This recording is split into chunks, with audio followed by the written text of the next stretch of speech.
बिस्मिल्लाह रहमान रहीम। दोस्तों, इस्लाम से पहले औरतों का हाल बहुत खराब था। दुनिया में औरतों की कोई इज्जत व कुव्वत ही नहीं थी। मर्दों की नज़र में इससे ज्यादा औरतों की कोई हैसियत ही नहीं थी कि वो मर्दों की नपुंसानी ख्वाहिश पूरी करने का एक खिलौना थी। औरत दिन रात मर्दों को किस्म किस्म की खिदमत करती थी और तरह तरह के कामों से यहाँ तक कि दूसरों की मेहनत मजदूरी करके जो कुछ कमाती थीं वो भी मर्दों को दे दिया करती थीं। मगर जालिम मर्द फिर भी इन औरतों की कोई कद्र नहीं करते थे, बल्कि जानवरों की तरह इनको मारते पीटते थे। जरा जरा सी बात पर औरतों के कान नाक आजा काट लिया करते थे और कभी कत्ल भी कर डालते थे।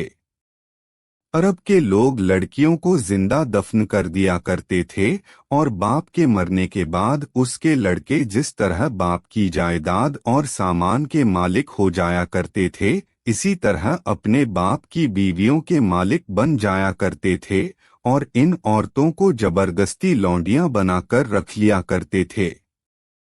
औरतों को इनके माँ बाप, भाई बहन या शोहर की विरासत में से कोई हिस्सा नहीं मिलता था। न औरतें किसी चीज की मालिक हुआ करती थीं। अरब के बास कबीलों में यह जालिमाना दस्तूर था कि बेवा हो जाने के बाद औरतों को घर से बाहर निकालकर एक छोटे से तंगो तारीक झोपड़े में 1 साल तक कैद में रखा जाता था। वो झोपड़े से बाहर नहीं निकल सकती थीं, न गुस्ल करती थीं, न कपड़े बदल सकती थीं। खाना पानी और अपनी सारी जरूरतें इसी झोंपड़े में पूरी करती थीं। बहुत सी औरतें तो घुट घुट कर मर जाती थीं और जो जिंदा बच जाती थीं तो 1 साल के बाद इनके आंचल में ऊंट की मेंगनियां डाल दी जाती थीं और इनको मजबूर किया जाता था कि वो किसी जानवर के बदन से अपने बदन को रगड़े, फिर सारे शहर का इसी गंदे लिबास में चक्कर लगाएं और इधर उधर ऊंट की मेंगनियां फेंकती हुई चलती रहें। यह इस बात का ऐलान होता था कि इन औरतों की इद्दत खत्म हो गई है। इसी तरह की दूसरी भी तरह तरह की खराब और तकलीफ देह रस्में थीं जो गरीब औरतों के लिए मुसीबतों और बलाओं का पहाड़ बनी हुई थीं और बेचारी मुसीबत की मारी औरतें घुट घुट कर और रो रो कर अपनी जिंदगी के दिन गुजारती थीं। हिंदुस्तान में तो बेवा औरतों के साथ ऐसे ऐसे दर्दनाक जालिमाना सुलूक किए जाते थे कि जिनको सोच सोच कर कलेजा मुंह को आ जाता है।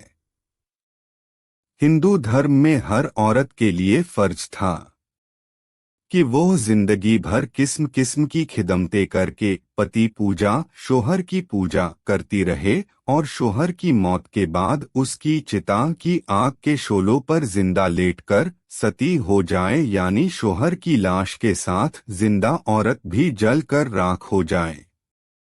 गरज पूरी दुनिया में वो बेरहम और जालिम मर्द औरतों पर ऐसे ऐसे जुल्मों सितम के पहाड़ तोड़ते थे कि इन जालिमों के दास्तान सुनकर एक दर्दमंद इंसान के सीने में रंजो गम से दिल टुकड़े टुकड़े हो जाता है। इन मजलूम और बेकस औरतों को मजबूरी व लाचारी का ये आलम था कि समाज में न औरतों के कोई हुकूक थे, न इनकी मजलूमियत पर दादो फरियाद के लिए किसी कानून का कोई सहारा था। हजारों बरस तक ये जुल्मों सितम की मारी दुखियारी औरतें अपनी इस बेकसी और लाचारी पर रोती बिलबिलाती और आंसू बहाती रहीं।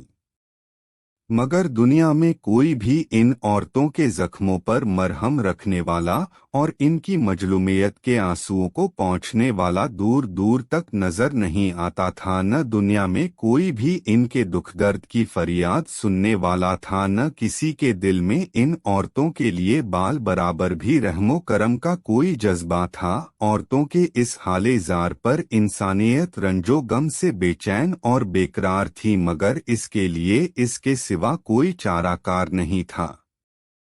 कि वो रहमते खुदावंदी का इंतजार करे कि गैप से कोई ऐसा सामान पैदा फरमा दे कि अचानक सारी दुनिया में एक अनोखा इनकिलाब नमूदार हो जाए और लाचार औरतों का सारा दुख दर्द दूर होकर इनका बेड़ा पार हो जाए। चुनाचे रहमत का आफताब जब तुलू हो गया तो सारी दुनिया ने अचानक ये महसूस किया कि